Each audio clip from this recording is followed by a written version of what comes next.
Now we're going to do an art project based on flowers by Georgia O'Keeffe. Remember Georgia from the book, Georgia in Hawaii. There's one of her paintings of Hawaii. Notice how she fills in giant shapes with color. This is a close-up of a flower, and we're zooming out. You can see that it's so big and so blown up that you can't tell it's a flower anymore. So what we're gonna do today is we're gonna do an ultra zoom. Oh my goodness, I just love Georgia. I love Georgia. I love that there is no telling Georgia what to do. So I hope you all enjoyed that video, including Georgia O'Keeffe in Hawaii, and a little bit about her as an artist. She was an artist in America, in the American Southwest, in the 1930s and 40s, and she is incredibly famous. She is famous not only for her beautiful paintings, but also for her personality and for her independence as a woman. So what we are going to be doing today is we are going to be drawing with crayons and paper, drawings like Georgia would draw. So we are going to be drawing giant flowers.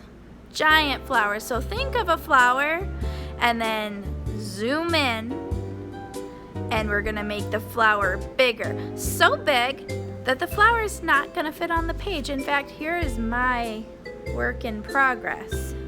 You can't even tell it's a flower. The flower is so big you can't even tell it's a flower. That's how big we are gonna be making our flowers today on our first day in the Georgia O'Keeffe unit. Okay, all right, let's get to work. I'm excited to see what you guys make. So no cartoon flowers. We're not gonna do cartoon flowers.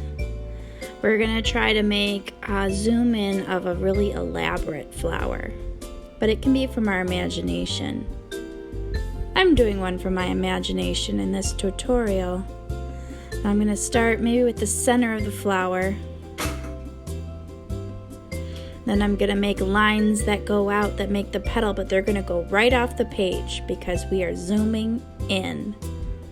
Then I'm gonna add colors, and I'm gonna add more colors and lines as if I'm a little teeny tiny bug in that flower.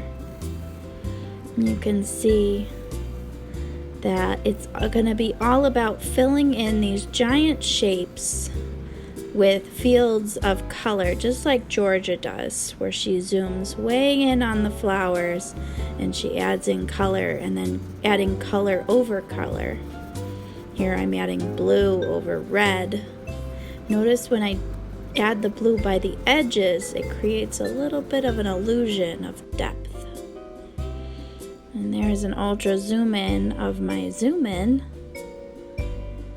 And then just, slowly building color inside the petals. So your entire sheet of paper should be filled with color by the time you're done. So I'm looking forward to seeing what you come up with and seeing your designs.